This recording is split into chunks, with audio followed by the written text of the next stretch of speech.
최근 독일의 공영방송에서 한국에 관한 충격적인 영상이 공개되었고, 이 영상은 독일 전역을 경악의 도가니로 만들어버렸다고 합니다.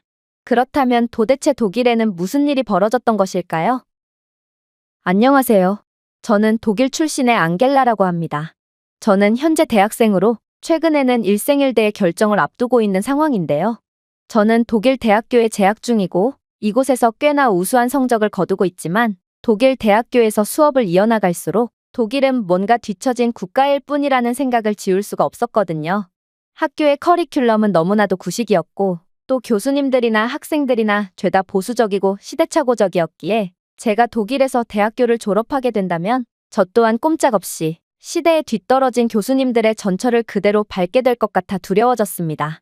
물론 독일은 세계 최고의 기술 강국으로 유명하지만 아무래도 그러한 타이틀은 십수년 전에나 통했지. 지금의 상황은 완전히 달랐거든요. 그래서 저는 이곳 대학교에서의 공부를 과감히 포기하고 해외로 유학을 가기로 결정했습니다. 그리고 그 국가는 중국으로 정했죠. 사실 독일과 중국은 꽤나 밀접한 관계를 맺고 있는 상황으로 독일 대학교만 해도 수많은 중국인 유학생들이 즐비해 있는데요. 그런데 중국인들은 꼭 자국을 마치 세계를 지배하고 있는 국가라도 되는 양 치켜올렸고 저는 그들의 말을 거의 세뇌가 될 정도로 듣다 보니 도대체 중국인들의 자신감의 원천이 무엇인지 궁금해진 상황이었습니다. 그리고 적어도 중국은 모든 것이 정체된 독일과 같은 모습을 보여주지는 않을 거라고 생각했기에 저는 중국행을 결정한 거였죠. 하지만 아빠의 생각은 조금 달랐습니다. 사실 아빠는 평생 동안 독일군에서 복무를 해오신 군인으로 자신의 직업과 독일이라는 조국에 엄청난 자부심을 가지고 계신 분인데요.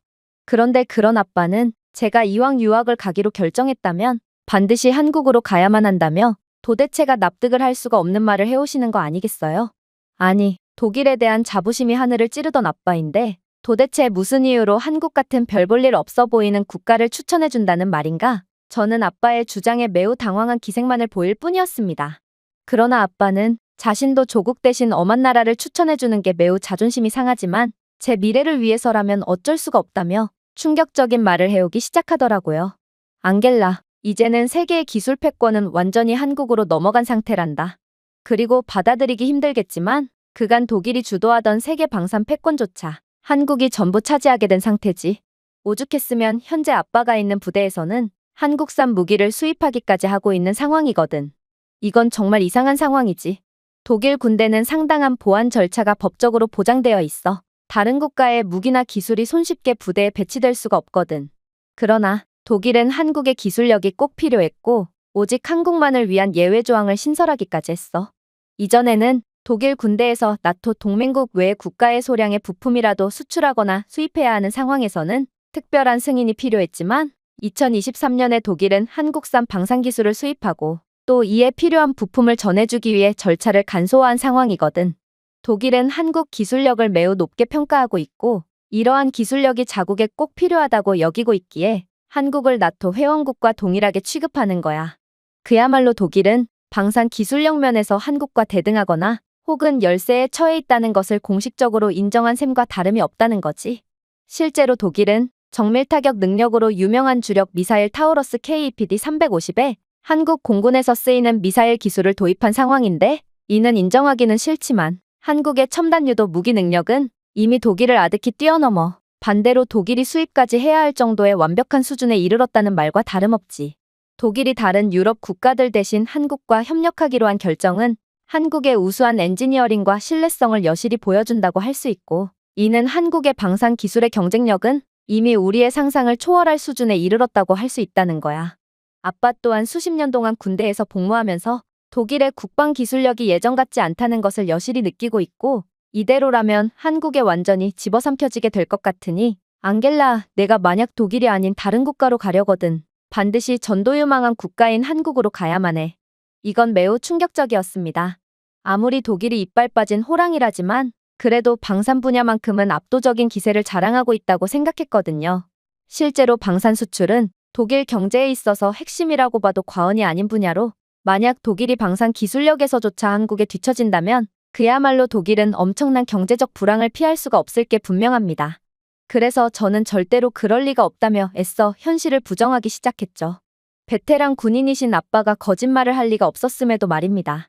그러다 저는 중국인 친구들에게 한국의 기술력에 대해 넌지시 물어보게 되었습니다. 한국과 중국은 지리적으로 인접해 있는 국가기에 저는 중국인 친구들이야말로 한국에 대해 잘 알고 있을 거라고 생각했거든요. 그런데 중국인 친구들은 이내 충격적인 대답을 해오는 거 아니겠어요? 앙겔라, 한국은 아예 독립적인 국가로서의 자치권조차 없는 국가야. 왜냐하면 한국은 사실상 중국의 속국으로 중국의 일부이기 때문이지. 실제로 한국은 수천 년 동안 중국의 일부였는데 만약 한국의 국방 기술력이 상당했다면 이렇듯 중국의 지배를 당했을 일 자체가 없지 않았을까?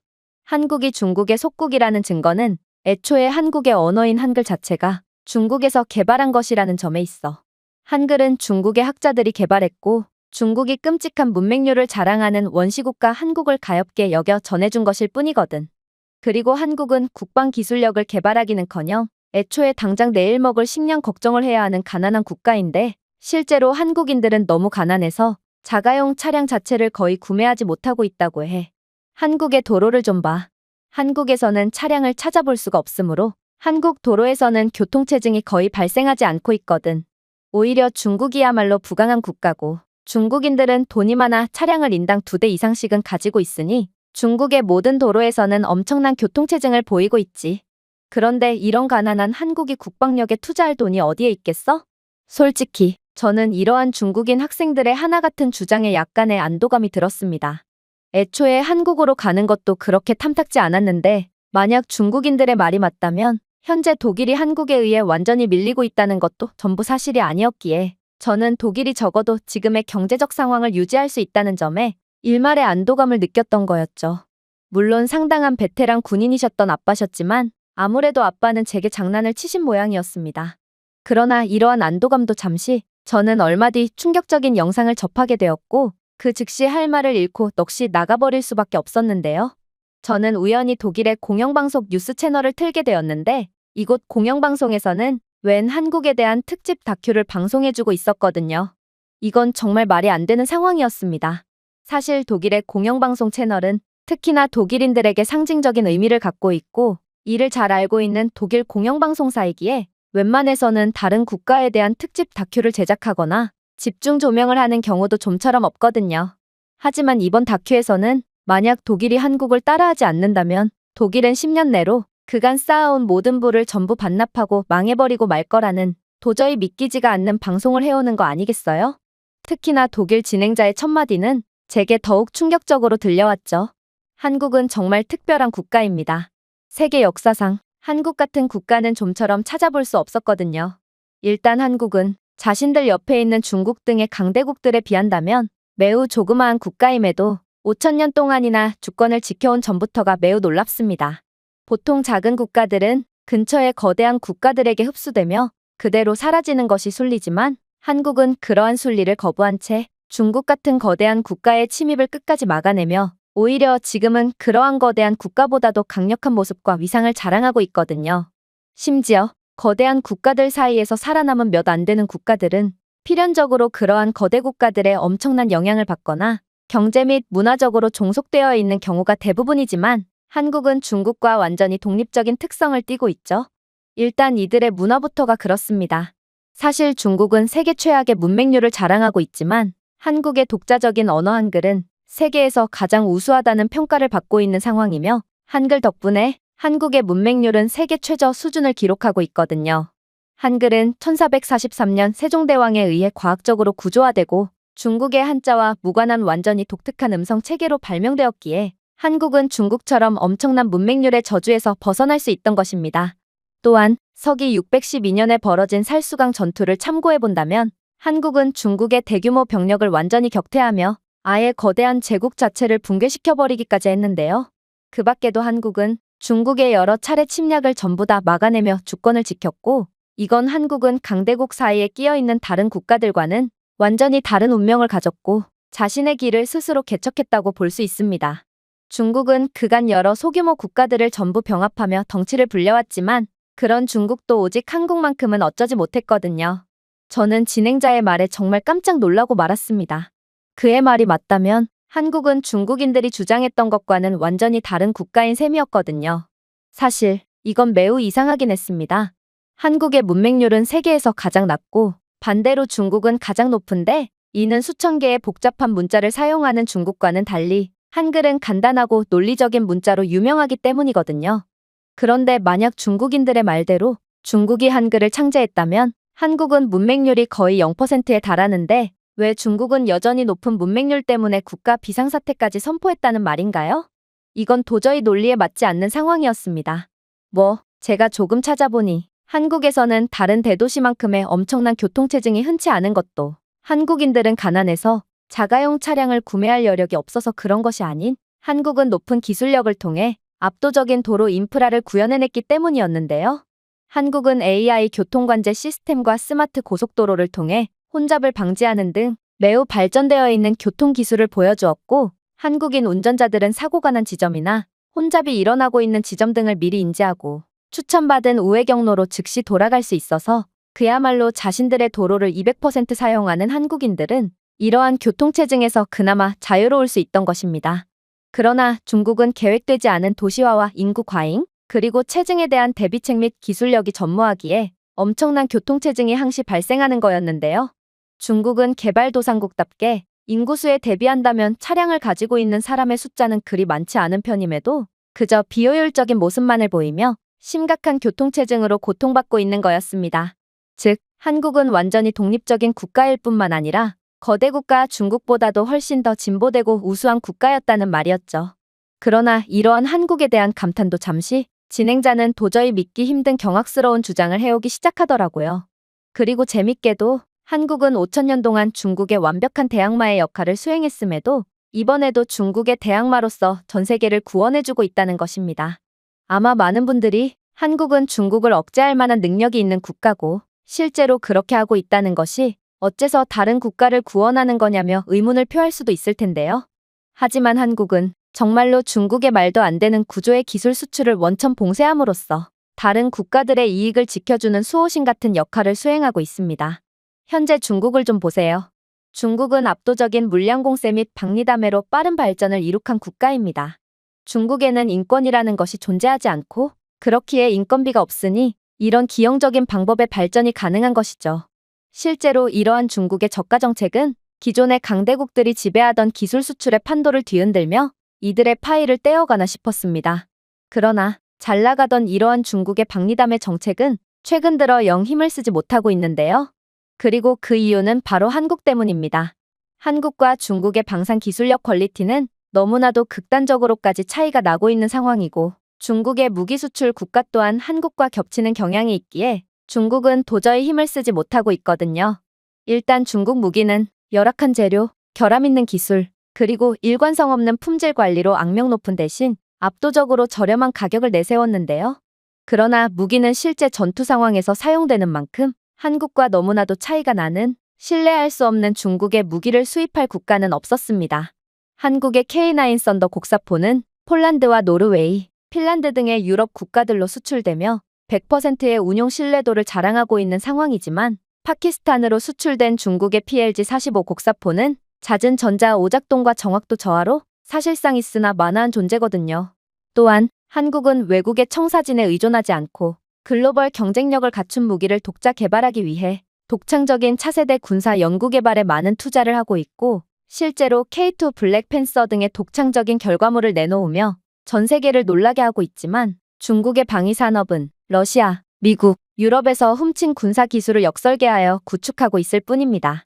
중국의 J-31 스텔스 전투기는 미국의 F-35를 직접 모방한 것이지만 첨단 항공전자 기술 및 부품이 부족하여 한국의 KF-21 보라매에 비해 완전히 구식이고 중국의 99형 전차는 구식 소련 시대의 T-72 설계도를 기반으로 하고 있는 가짜일 뿐이죠.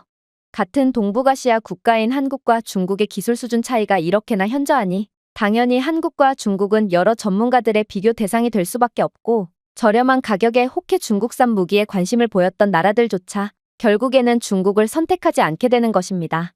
그리고 결과적으로 한국은 중국의 저가 무기가 시장에 풀리는 것을 완전히 막아주었고 이로 인해 한국은 본의 아니게 기존의 생태계 교란을 막은 영웅이 되어 전 세계로 하여금 공정하고도 합리적인 경쟁을 유도하고 있는 것이죠. 중국 입장에서는 한국에 엄청난 열등감을 가질 만도 합니다. 중국의 국가적 수건이 바로 유럽으로 무기를 수출하는 것이고, 이를 위해 중국은 여론 및 성능 조작까지 서슴지 않으며 어떻게 해서든 국제사회로부터 인정받으려 노력했거든요. 그러나 저비용 대량 생산 무기로 시장에 범람하려는 중국의 전략은 한국의 우수한 기술력, 정밀 제조, 전략적 파트너십, 신뢰성에 가로막히며 완전히 실패했고 결국 한국이라는 벽에 좌절하고 만 것입니다. 이건 정말 놀라운 주장이었습니다. 그리고 제가 중국인들에게 한국에 대해 물었을 때 이들이 왜 이렇게 입에 개거품을 물면서까지 오버를 했는지에 대해 완벽하게 이해를 하게 해주었죠. 바로 중국인들은 기본적으로 한국에 대한 열등감을 갖고 있기에 한국 이야기만 들으면 그야말로 발작을 일으키는 거였습니다. 그러나 저는 이러한 중국의 상황을 그저 남일 보듯 바라보고만 있어서는 안 되었습니다. 진행자는 이내 이건 그저 본격적인 주장을 하기 위한 밑밥이었을 뿐이라는 듯 도저히 입을 다물 수가 없게 하는 충격적인 말을 해오기 시작했거든요. 그런데 한국이 이렇듯 중국을 완전히 가로막아준 상황에 대해 독일도 한국에 고마워해야 할까요? 그렇지 않습니다. 사실 한국은 그간 독일이 지배하던 산업마저도 전부 빼앗아버리며 전통적인 방산 강국인 독일의 아성마저 뛰어넘을 압도적인 기술 강국의 모습을 보이고 있거든요. 일단 저번에 10조 규모의 폴란드 방위 협정을 한국이 가로채버린 사건은 아직도 많은 분들이 기억하고 계실 것입니다. 폴란드는 전략적으로 러시아와 우크라이나 옆에 위치한 유럽 최대의 국방비 지출국 중 하나이고 독일은 전통적으로 폴란드에 탱크와 포병을 공급해왔기에 모든 독일인들은 이번에도 독일이 폴란드에 무기 수출을 성공할 수 있을 줄 알았거든요. 그러나 결론적으로 독일은 10조라는 어마어마한 수익을 눈앞에서 한국에 빼앗겨야만 했고 한국은 이러한 막대한 수익을 얻음과 동시에 폴란드 수출을 발판 삼아 현대화를 모색하는 다른 유럽 국가들에게도 문호를 개방할 수 있었습니다. 실제로 한국은 이 계약 직후 폴란드 및 루마니아 그리고 핀란드에게 추가적으로 K2 전차를 수출했고 그만큼 독일의 레오파드2 전차는 악성 재고로 남을 뿐이었는데요. 한국은 단숨에 50조 원 규모의 실적을 올렸고 독일은 이에 대한 실망의 한숨을 쉴 뿐이었습니다. 그러나 독일의 진짜 문제는 이러한 한국의 성과를 그저 운이 좋았다고 생각할 뿐 한국의 기술력과 저력을 진지하게 생각하지 않았다는 것입니다. 사실 이러한 한국의 K2 블랙팬서가 독일의 레오파드를 압도하는 상황은 어느 정도 필연적인 상황이긴 했습니다. 왜냐하면 독일은 기존의 성공에 안주했고 결국 혁신이 멈춰버렸거든요. 반면에 한국은 생각보다도 훨씬 더 기술적으로 진보된 국가였습니다. 한국의 K2 전차는 독일의 레오파드 전차보다 빠르고 저렴한 데다 더욱 정확하고 안정적인 포성능을 자랑했거든요. 하지만 한국의 가장 소름 돋는 점은 한국은 상대 국가가 원하는 것이 무엇인지를 정확하게 파악하고 실제로 구현하는 무서운 국가라는 점입니다. 일단 폴란드와 루마니아, 핀란드가 기존에 선택하던 독일이 아닌 한국을 선택한 이유는 간단합니다. 바로 이들 국가는 공통적으로 절대로 극복할 수 없을 것 같은 치명적인 한계가 존재했음에도 한국은 그러한 부분을 완벽하게 해결해주는 맞춤형 솔루션을 제공해 주었지만 독일은 이러한 맞춤형 솔루션을 제공하는 데 한계를 보였기 때문이죠. 일단 이들 국가는 혹독한 겨울 기후와 불안정한 지형을 가지고 있다는 자연적인 한계가 존재했습니다. 특히나 폴란드는 극심한 겨울 날씨를 겪고 있으며 기온이 섭씨 마이너스 20도 이하로 떨어지면서 폭설과 얼음 축적이 발생하고 있죠. 그러나 독일의 레오파드2 전차는 엔진 고장과 기동성 문제로 인해 추운 날씨 조건에서 고전하는 것으로 악명 높은데요. 또한 벨라루스와 우크라이나 근처의 폴란드 동부 전선은 불안정하고 진흙탕 같은 지형을 가지고 있어 기동성이 뛰어난 탱크가 필요하지만 레오파드는 독일의 지형인 평지 조건 하에서만 뛰어난 성능을 보일 뿐입니다. 하지만 이러한 상황 하에서 한국의 K2 탱크는 믿을 수 없는 모습을 보여줬죠. 한국은 K2 전차를 운용하는 국가의 환경에 맞춘 업그레이드를 제공해 주었고 실제로 이러한 개량된 K2 전차는 첨단 콜드 스타트 엔진 시스템으로 개조되어 극한의 온도에서도 원활한 작동을 보장했으며 한국은 폴란드의 불안정한 지형에서 우수한 오프로드 이동성을 위해 강화된 서스펜션 시스템을 도입했기에 어떠한 상황에서도 안정적인 움직임을 보장했습니다. 사실 독일 입장에서는 꽤나 억울할 수도 있습니다. 전차라는 무기 자체가 원래 영하의 온도나 극한의 조건 하에서는 사용하기 어려운 무기거든요. 즉, 이건 한국이 미친 기술력을 보여준 거지 딱히 독일의 기술이 열악한 것도 아니라는 소리입니다. 그래서 독일은 곧바로 이의를 제기하며 각종 방산 전문가들에게 한국의 K2 전차에 대한 의뢰를 맡기게 됩니다. 독일은 한국이 성능 조작을 했다고 확신했고 이를 만천하에 공개함으로써 무너진 자존심을 되찾아오려는 의도였던 것이죠. 그리고 이러한 구체적인 조사 결과 충격적인 결과가 드러났죠. 바로 극한의 겨울철 테스트에서 한국의 K2 전차는 섭씨 마이너스 30도에서도 정상적으로 작동한 반면 독일의 레오파드2는 영하의 온도로 내려가자 즉시 엔진 오작동이 반복되었거든요. 그리고 K2 전차는 레오파드2와 달리 얼어붙은 강과 깊은 눈까지 통과하며 지켜보던 모든 사람들의 눈을 의심케 만들었습니다. 즉, 독일은 괜히 이를 키운 까닭에 한국의 압도적인 기술 수준만 전 세계에 홍보해준 셈이었고 이로 인해 독일은 기존의 계약마저 추가적으로 한국에 빼앗기며 완전히 망신살을 사게 되었죠. 물론 유럽 대부분의 국가들은 소련 시대의 구식 철도 인프라를 가졌다는 점도 더더욱 K2 전차를 우위에 있게 만들었습니다. 독일의 레오파드2 전차는 자국의 실정에만 맞췄기에 융통성 없이 무거워서 도저히 구식 철도로는 운반을 할 수가 없거든요. 그러나 한국은 이에 대한 맞춤 설계를 통해 개조된 버전의 경량 K2 전차를 공개했고 전차 운송 경로를 최적화한 첨단 물류 관리 소프트웨어까지 제공하는 천재적인 전략을 선보였습니다. 그리고 폴란드는 K2를 선택함으로써 독일의 더 무거운 탱크에 필요했던 사실상 불필요한 철도 개조 비용을 10조 이상 절감할 수 있게 되어 오히려 한국 무기를 대규모로 구매하고도 한국에 감사를 표하는 아이러니한 상황이 연출되고 있는 상황이죠. 저는 진행자의 말에 경악을 금치 못하고 말았습니다. 한국은 그저 별 볼 일 없는 국가라고 생각했던 저였지만 한국은 기술력뿐만 아니라 협상력, 그리고 융통성까지 겸비한 도저히 현실과는 동떨어진 것처럼 보이는 완벽한 국가였거든요.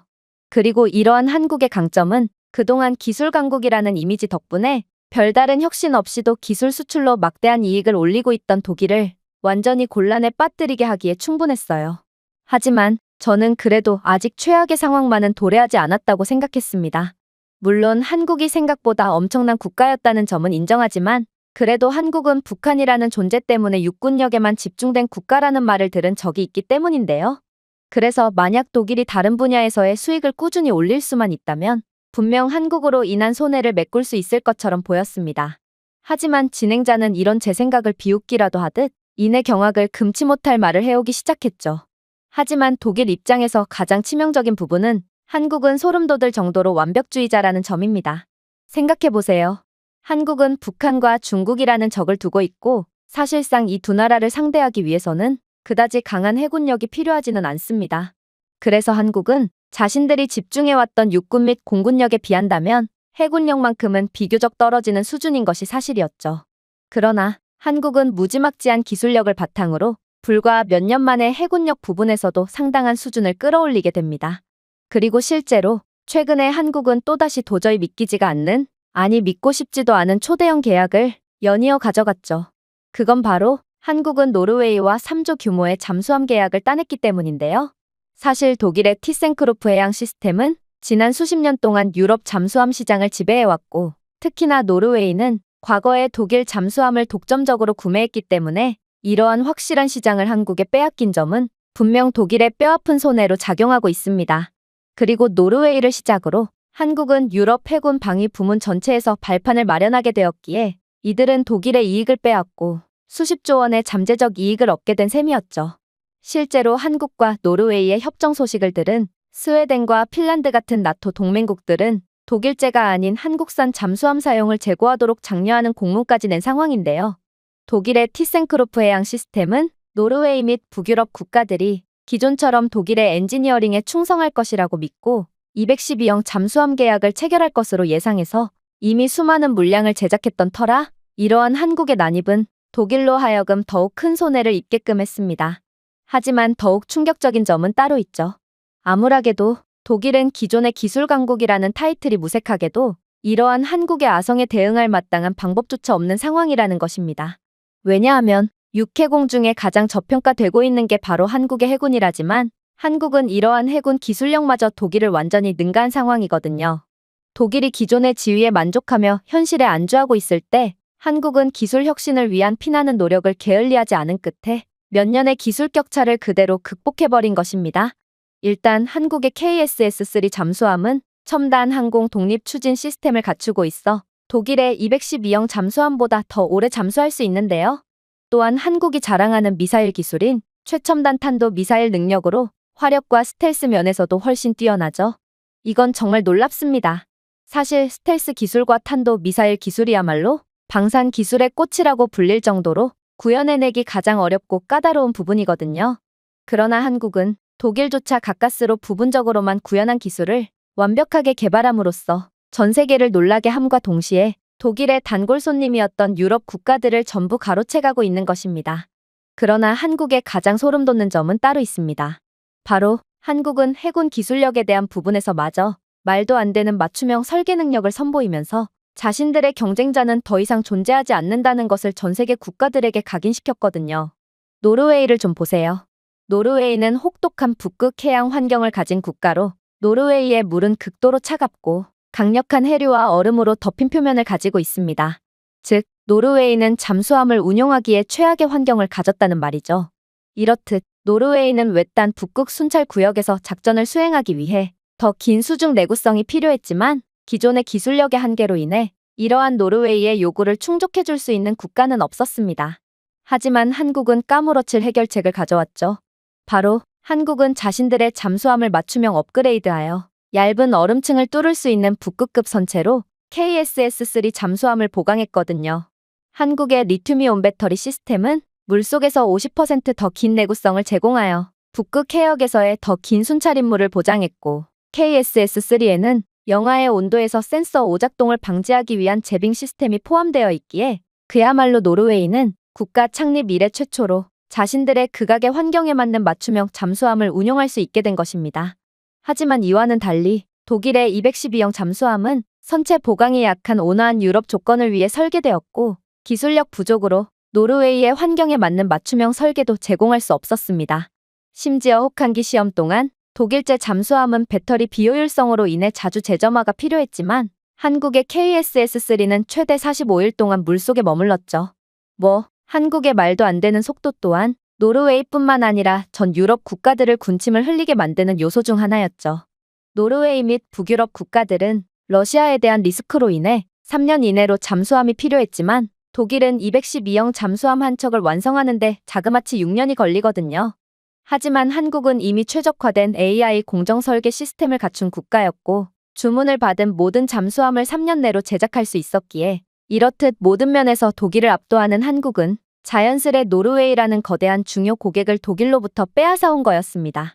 상황이 이 지경까지 왔으니 만약 독일이 한국을 따라하지 않는다면 독일은 정말로 몇 년 내로 침몰할 수밖에 없습니다. 독일은 한국의 기술력을 추월당했다는 사실을 인정하고 기술 패권을 되찾아오기 위해 혼신의 힘을 다해도 모자랄 상황이거든요. 생각해보세요. 한국이 주요 글로벌 방산 계약에서 독일을 상대로 거둔 결정적인 승리는 군사력 역학의 역사적인 변화를 의미합니다. 독일, 프랑스, 영국 등 전통적인 업체들이 지배하던 방산 산업은 이제 한국이 군사기술 강국으로 부상하면서 재편되고 있거든요.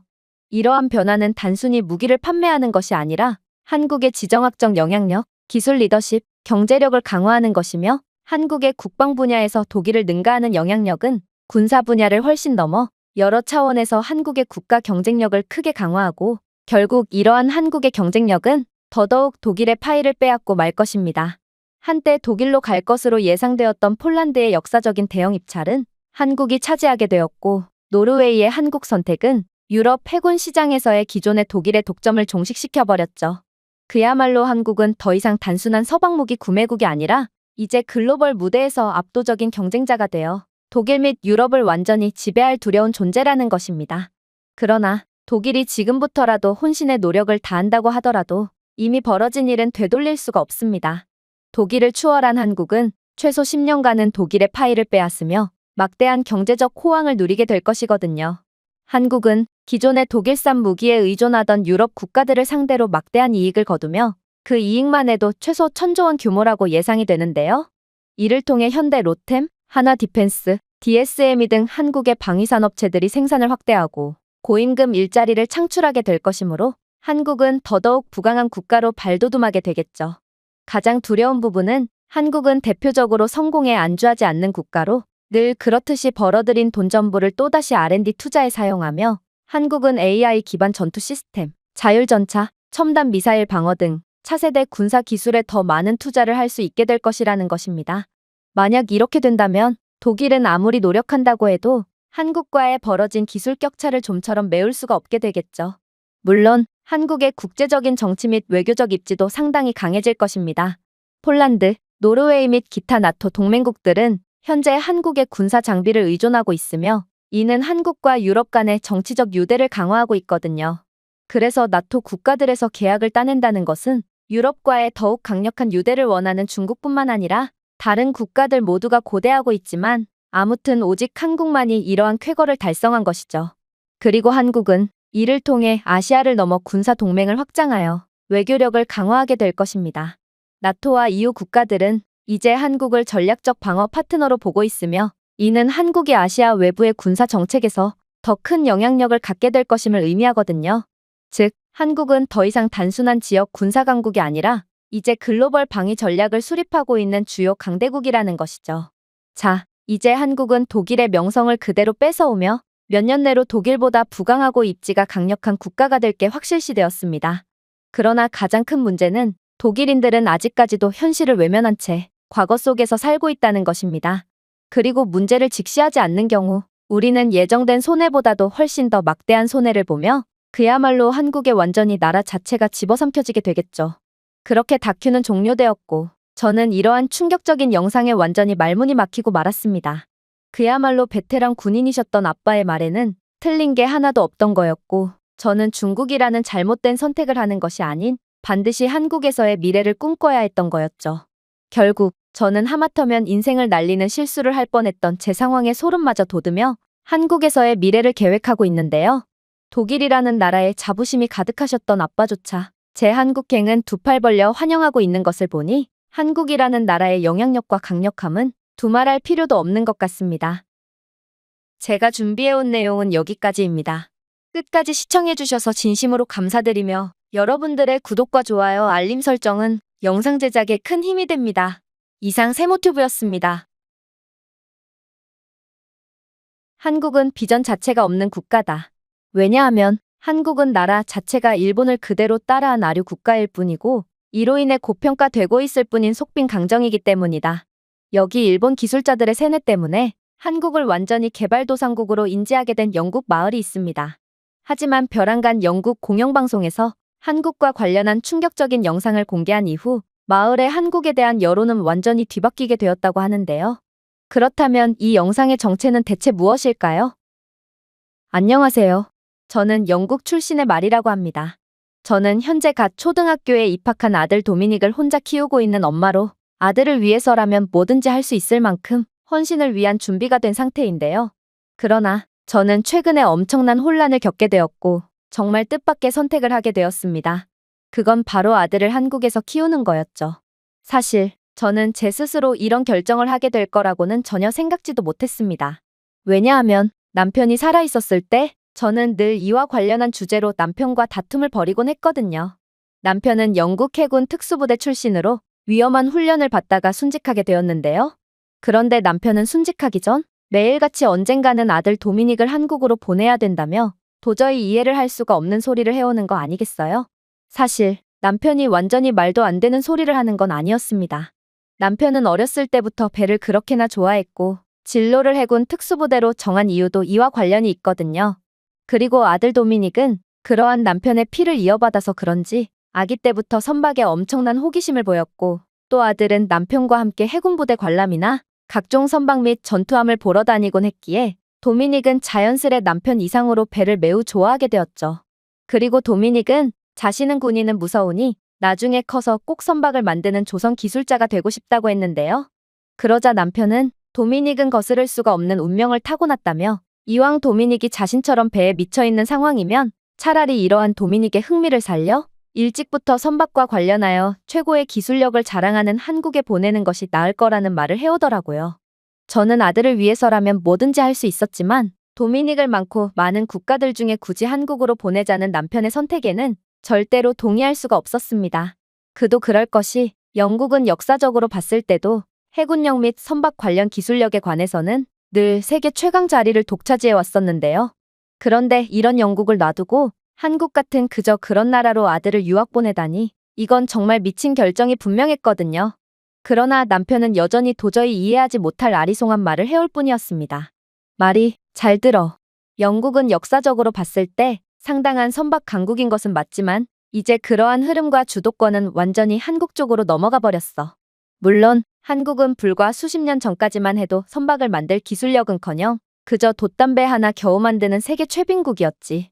그러나 현재의 상황은 완전히 달라졌어.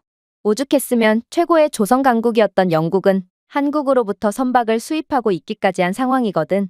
물론 전투함도 마찬가지야. 영국은 무적의 해군으로 전 세계의 위세를 떨쳤지만 이제는 한국으로부터 전투함을 수입하고 있는 상황이거든. 이것도 정말 안타까운 상황이지.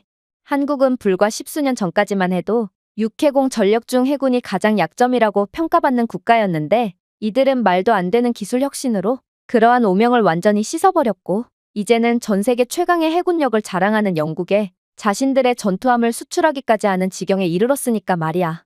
그야말로 영국은 조선 분야에서 완전히 한국에 뒤처지고 있고 한국을 다시 앞지를 여지조차 없는 게 현실이라는 거야. 그러니 도미닉은 반드시 한국으로 가야만 해. 만약 도미닉이 한국에서 제대로 된 기술을 배울 수 있다면 아들은 조선 기술자로서 최고의 커리어를 이어나갈 수 있을 게 분명하거든. 이건 정말 믿을 수가 없는 소리였어요. 영국 해군이 세계 최강인 건 전 세계가 아는 사실인데 도대체 어떻게 그런 영국이 한국 따위의 국가로부터 전투함을 수입할 수가 있단 말인가요? 하지만 남편이 거짓말을 했을 가능성은 거의 없어 보였습니다. 왜냐하면 남편은 직업도 직업이거니와 배에 거의 미쳐있는 남편은 이름도 들어본 적 없는 국가의 해군력 및 운용하는 선박의 종류까지 전부 깨고 있는 완전히 배에 빠져버린 사람이었거든요. 그러나 이러한 남편과의 논쟁 중에 남편은 훈련 중 사고로 갑작스럽게 순직했던 거였고 그렇게 저는 제 고집대로 아들을 세계 최강의 조선 강국 영국에서 키우기로 다짐했죠. 그리고 이러한 제 생각은 점차 거의 확신처럼 굳어져 갔습니다. 왜냐하면 현재 영국은 일본과 많은 교류를 하고 있고 저희 마을 주변에는 여러 일본계 기업들이 즐비해 있기에 많은 일본인들이 살고 있었는데요. 그런데 이러한 일본인들과 교류를 하다 보니 저는 한국은 그저 기술력이 전무한 후진적인 국가일 뿐이며 남편의 한국 칭찬은 전부 틀린 말이었을 뿐이었다는 것을 인지하게 되었거든요. 저는 한국과 일본은 지리적으로 인접해 있으니 양국은 서로 비슷한 국가겠거니해서 일본인들에게 물어봤는데 일본인들은 늘 똑같은 반응만을 보이더라고요. 이들은 꼭 한국을 존중해주는 척하면서 그 누구보다도 잔인한 일가를 가하곤 했거든요. 일본은 섬나라인걸요? 그러니 일본이 한국보다 선박 기술력과 해군력이 강한 건 너무나도 당연한 거 아니겠어요? 그리고 물론 한국은 급속도로 발전한 좋은 국가지만 이러한 이들의 가파른 발전 때문인지 한국은 너무나도 과대평가되고 있는 경향이 있어요.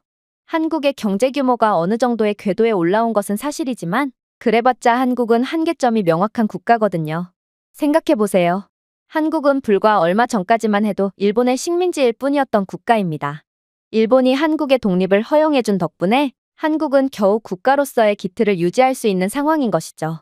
만약 한국이 그렇게나 저력이 있는 국가였다면 애초에 일본의 식민지로 전락하는 일 자체가 없지 않았을까요? 한국은 일본의 도움 덕분에 겨우 근대화를 이룰 수 있었던 국가고 이처럼 일본의 도움 없이는 아무것도 아니었던 국가가 불과 100년도 안 돼서 주인인 일본을 추월했다는 건 전혀 논리에 맞지 않죠. 그리고 한국인들은 식민 지배를 받은 민족답게 사실상 일본인이 되고 싶어 미쳐있는 민족으로 한국인들은 일본을 질투하는 동시에 속으로는 일본인이 되고 싶어 하기에 이들은 일본 애니메이션, 일본 패션, 그리고 일본 제품에 완전히 빠져있는 상황이죠. 매년 수많은 한국인 관광객들이 일본으로 관광을 오는 것 좀 보세요. 한국인들은 자신들의 조상들처럼 지금도 일본을 우상처럼 여기고 있고 일본에 대한 막대한 존경심 때문에 일본의 것을 사용하지 않으면 안 되는 사람들이거든요. 그럼에도 한국이 빠른 발전을 이룩했다는 것은 분명 칭찬받아 마땅한 업적이라는 것에는 동의하지만 말이에요. 일본인들은 이렇듯 교묘하게 한국을 비하했고 결국 저는 일본인들로부터 이런 한국 비방만을 듣다 보니 자연스럽게 한국을 후진국으로 인식하게 되었고 남편의 말은 완전히 틀렸다고 생각하게 되었습니다. 하지만 그러다 저는 충격적인 영상 하나를 접하게 되었는데요. 저는 TV 채널을 돌리던 와중 도저히 말이 안 되는 기획 영상을 보게 되었거든요. 특히나 이 영상은 영국에서 가장 유명하다고 봐도 무방한 방송사에서 송출한 방송이었기에 충격은 배가 될 수밖에 없었습니다.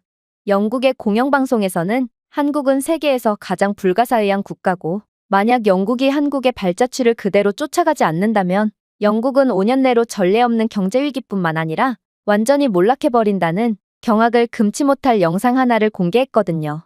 아니, 영국이 한국을 쫓아가야 한다니 그 말은 영국은 이미 한국에 뒤처지고 말았다는 뜻이었기에 저는 이러한 도저히 이해할 수 없는 상황에 두 귀를 쫑긋 세웠는데요. 사실 이 프로그램은 그간 영국의 훌륭한 전만을 집중적으로 소개해주던 공영방송 프로그램이었고 당연히 다른 나라에 대한 칭찬을 하는 법은 단 한 번도 없었습니다. 그간 역사적으로 봤을 때 영국이 다른 나라를 지배하고 엄청난 피해를 준 건 웬만한 영국인들도 인정하는 사실이지만 이곳 방송사 프로그램은 이러한 부분들조차 영국은 다른 식민지 국가들에게 문명과 계몽을 가져다 주었다며 자화자찬을 했기에 저는 이곳에서 뜬금없이 영국이 한국을 쫓아가지 않으면 완전히 망해버린다는 소리를 한 상황에 그야말로 넋이 나가버렸죠. 그리고 솔직히 다른 국가도 아니고 별 볼 일 없는 국가처럼 보였던 한국을 그렇게나 두둔하다니 저는 뭔가 알 수 없는 울분을 느끼기도 했습니다. 하지만 이러한 복합적인 감정도 잠시 저는 진행자가 첫 문장을 땜과 동시에 완전히 소름이 돋으며 그 자리에서 선체로 굳어버렸습니다. 모든 국가들에는 저마다의 경제성장에 대한 명백한 한계가 존재합니다.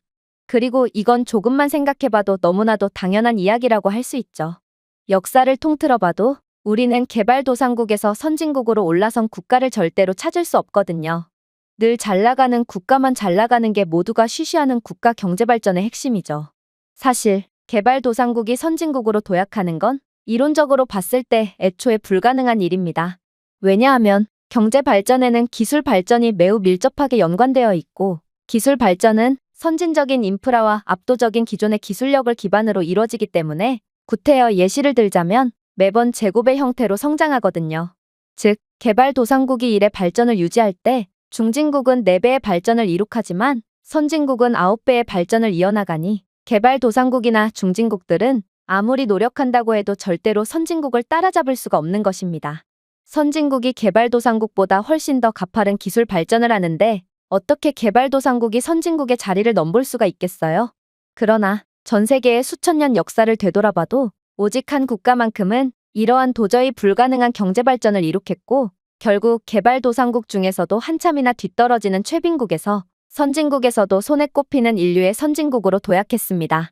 그리고 그 기적의 주인공은 바로 한국이죠. 영국은 전 세계 역사를 통틀어봐도 항상 선진국의 자리를 공고히 해왔고 또 세계 최강으로서 군림해왔는데 한국은 이런 영국조차 완전히 앞질러버린 상황이거든요. 그리고 확실히 말하건대 만약 영국이 한국을 따라하지 않는다면 영국은 몇 년 내로 이러한 기술 및 경제 발전의 딜레마에 빠지며 완전히 성장 동력을 잃고 추락하고 말 것입니다. 일단 한국이 매우 특별하고 전 세계 역사에 길이 남을 국가라는 건 한국과 일본의 관계만 봐도 알 수 있습니다. 많은 분들이 아시다시피 20세기 중반까지만 해도 한국은 일본에 의해 지배를 당한 역사가 있습니다. 그리고 이는 채 100년도 지나지 않은 비교적 최근의 역사죠. 자, 그렇다면 이번에는 영국과 다른 식민지 국가들을 비교해봅시다. 영국의 식민지였던 국가들은 아직도 중진국은커녕 개발도상국에서 허덕이고 있고 안타깝게도 이들 국가에서 별다른 희망의 징조는 좀처럼 보이지 않고 있는 상황입니다. 하지만 한국은 다릅니다. 한국은 지배국가였던 일본을 경제적인 측면에서나 기술적인 측면에서나 심지어 1인당 GDP 부분에서도 전부 역전을 해버리는 말도 안 되는 기적을 만들어냈거든요. 이건 100년도 채 지나지 않은 상황이고 특히나 일본의 경제력과 기술력은 전 세계에서도 최고 수준임에도 말이죠. 더욱 놀라운 점은 한국은 모든 면에서 일본을 압도하고 있음과 동시에 세계 최강의 경제대국 중 하나인 일본이 저렴하다는 이유로 일본으로 엄청난 관광을 가고 있다는 것입니다. 일본인들은 자국의 물가가 비싸다며 고통에 신음하고 있지만 한국인들은 일본이 자국의 국내 여행보다 저렴하다며 일본인들을 거의 농락하는 수준으로 아무렇지 않게 일본 물가를 감당해내고 있죠. 특히나 세계적인 인기를 자랑하던 일본 문화는 현재 엄청난 하락세를 이어가고 있는 것과는 달리 한국은 이를 대체하여 세계적인 문화 강국으로 부상했고 이러한 한국의 문화를 가장 좋아하고 선망하는 국가는 다름 아닌 일본이라는 점에서 현재의 일본은 사실상 한국의 21세기판 식민지쯤으로 전락했다는 사실을 알 수 있습니다. 그러나 이러한 한국의 급부상에 따른 좌절감은 그저 일본만이 느끼고 있는 게 아닙니다.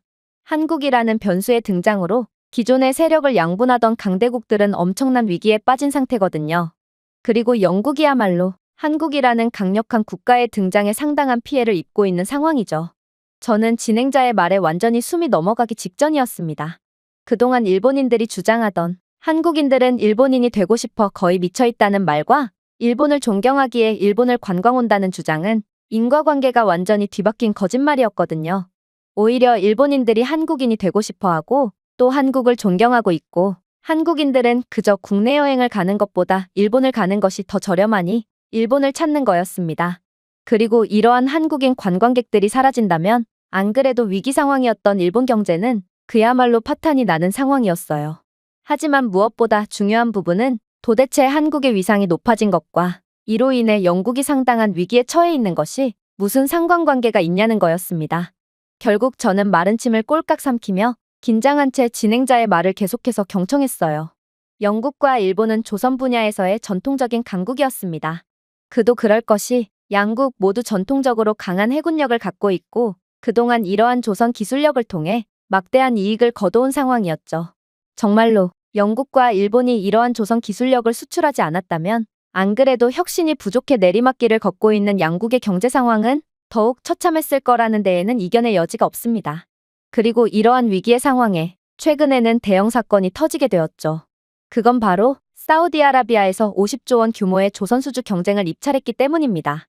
사우디아라비아는 세계에서 가장 부유하고 전략적인 위치에 존재하고 있는 국가로 주요 글로벌 석유 운송 경로를 통제하고 있는데 사우디는 이러한 자신들의 경제 구조에 도움이 되는 선박을 만들어줄 국가를 찾고 있었거든요. 이건 정말 전 세계 국가들 모두에게 엄청난 기회라고 할 수 있었어요. 50조라는 막대한 금액도 매우 중요했지만 이러한 계약을 통한 사우디아라비아와의 관계 강화는 중동에서의 장기적인 경제적 정치적 영향력을 행사할 수 있도록 할 수 있었거든요. 만약 사우디아라비아가 이번 입찰에서 승리하는 국가의 선박으로 전환하게 된다면 다른 걸프 국가들도 이를 따를 확률이 높고 이는 막대한 추가 수익을 창출할 기회라는 뜻이었는데요.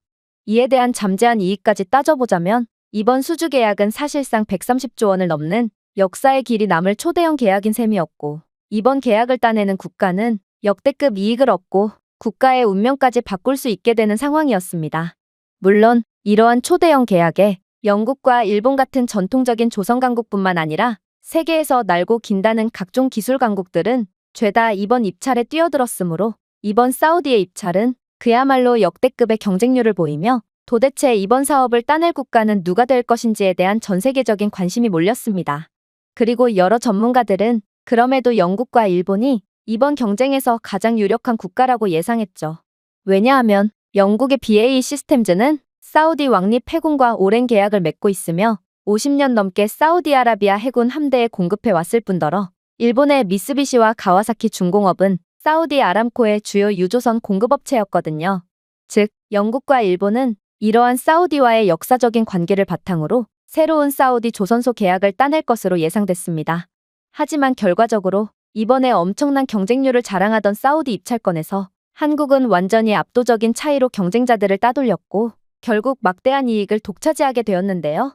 현대중공업은 사우디 아람코와 협력하여 중동에서 가장 큰 조선소인 킹살만 글로벌 해양 산업단지를 건설하게 되었고 한국의 삼성중공업과 대우조선해양은 완전히 통합된 조선 생태계를 설계하여 사우디아라비아가 현지에서 선박을 건조 유지 수리할 수 있도록 하기로 계약했거든요.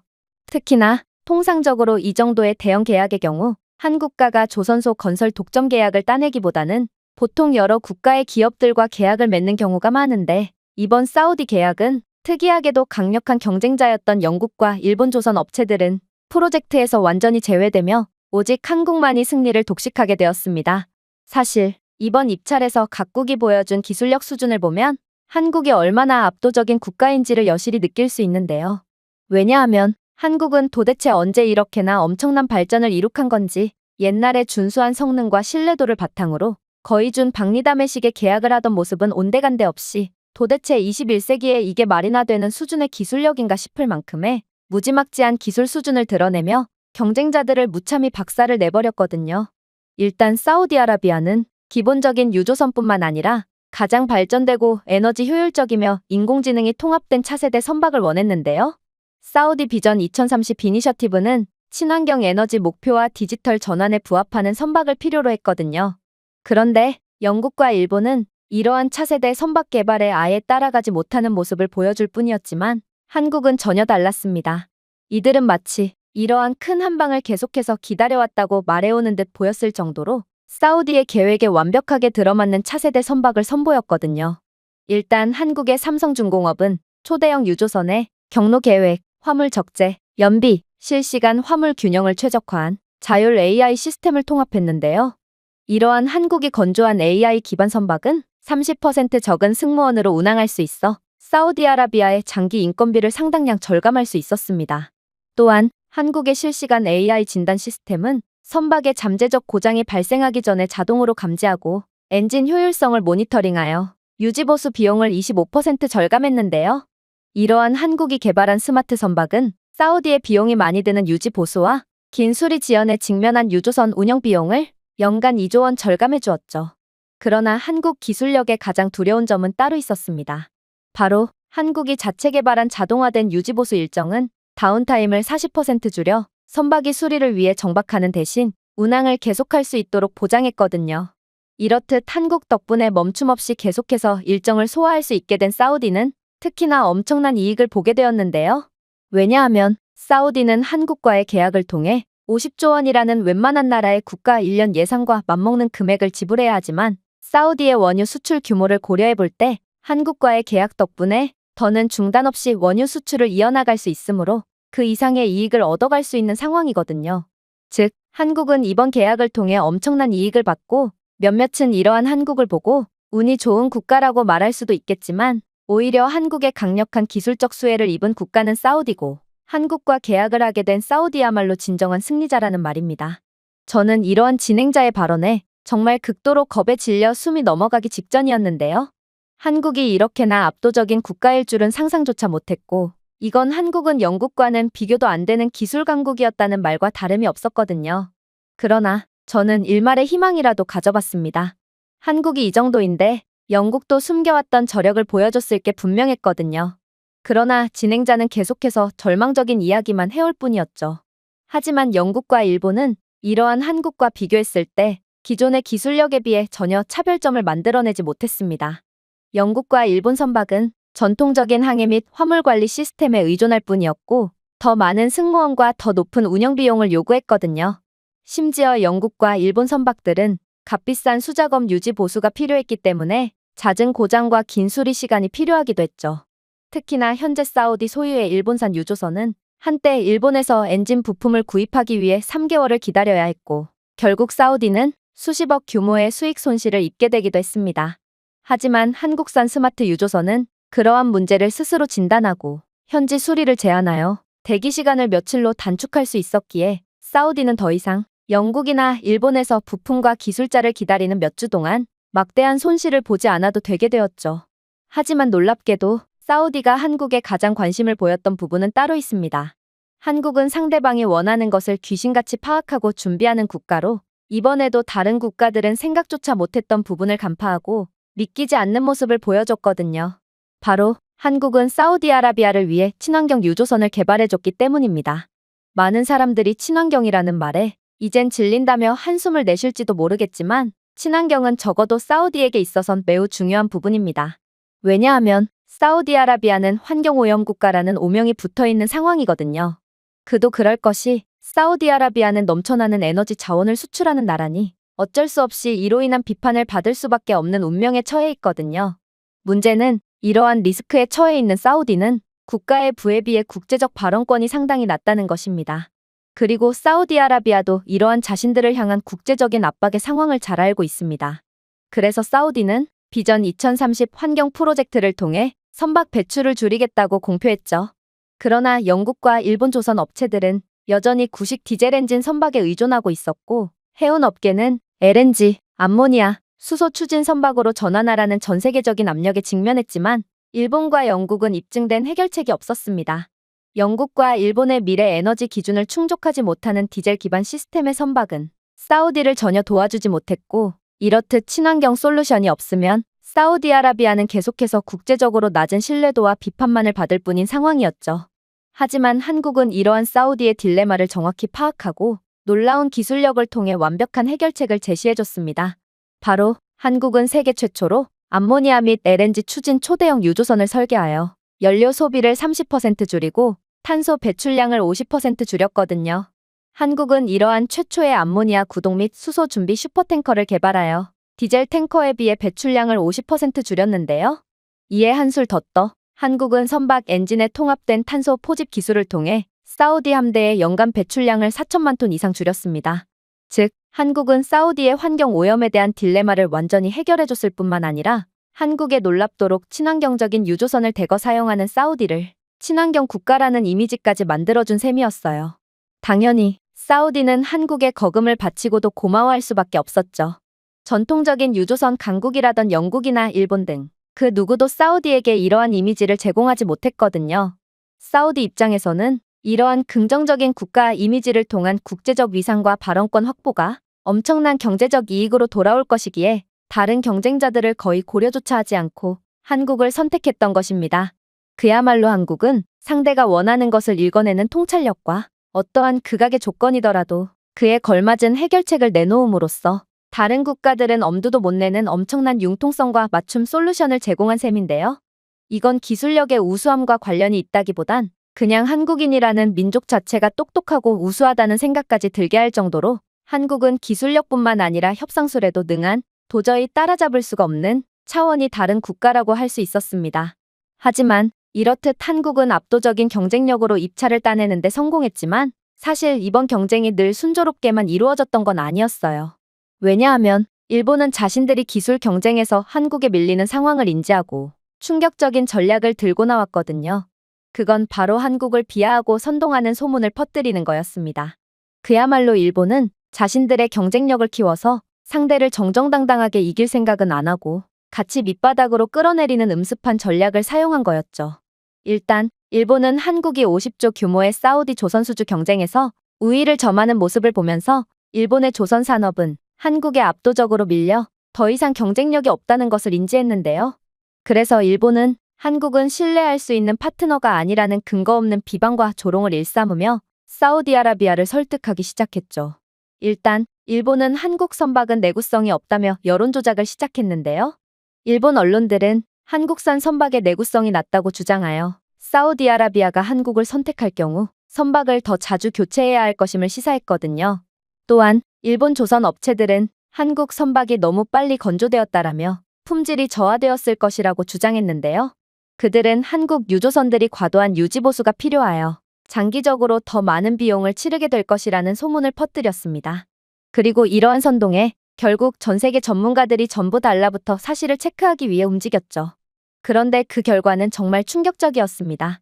일본의 주장과는 정반대로 한국 선박은 업계에서 가장 빠른 건조 시간을 보임과 동시에 가장 긴 운항 수명을 가지고 있으며 특히나 LNG 운반선의 경우 일본 선박보다 40년 이상 더 오래 지속된다는 경악스러운 결과가 나왔거든요.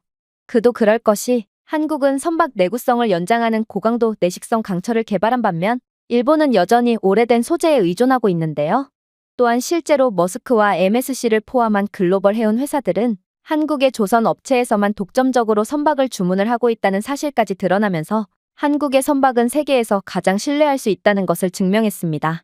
즉, 일본의 날조는 도리어 한국의 조선 업체들은 건조를 세계에서 가장 빠르게 할 뿐만 아니라 이렇게 신속하게 만들어진 선박은 성능도 완벽하다는 것이 만천하에 공개한 셈이었는데요.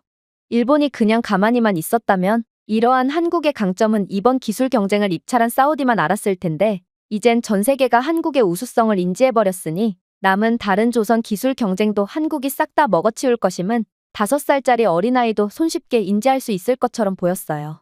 그러나 일본은 끈질겼죠. 이들은 은근슬쩍 한국의 AI 기술은 마케팅 속임수일 뿐이라며 한국이 구현해낸 기술까지 비하하기 시작했는데요. 일본은 한국의 스마트 선박 기술이 과장된 판매 전술에 불과하다고 주장하며 한국의 인공지능 기반 선박에 대한 신용을 떨어뜨리려고 시도했고 일본 관리들은 한국의 조선업에서의 인공지능은 신뢰할 수 없으며 한국이 진정한 해결책을 제공하는 것이 아니라 사우디를 이용해서 실험을 하고 있다고 주장했습니다.